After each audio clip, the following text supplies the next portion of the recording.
దీపావళి పర్వదినాన్ని పురస్కరించుకొని ఉరుసుగుట్ట కూడా మైదానంలో నరకాసుర వధ వేడుకలు అట్టహాసంగా నిర్వహించారు.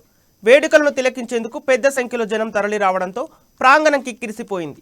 56 అడుగుల నరకాసుర ప్రతిమ, బాణసంచ విన్యాసాలు ప్రత్యేక ఆకర్షణగా నిలిచాయి. ఉరుసు నరకాసుర వధ ఉత్సవ కమిటీ ఆధ్వర్యంలో జరిగిన వేడుకలకు ముఖ్య అతిథులుగా వరంగల్ తూర్పు ఎమ్మెల్యే నన్నపనేని నరేందర్, మేయర్ గుండు సుధారాణి, అడిషనల్ కలెక్టర్ హరిసింగ్, భద్రకాళి దేవస్థానం ప్రధాన అర్చకులు శేషు పాల్గొన్నారు. ఎమ్మెల్యే నరేందర్, మేయర్ సుధారాణి చేతుల మీదుగా నరకాసుర ప్రతిమకు నిప్పంటించారు.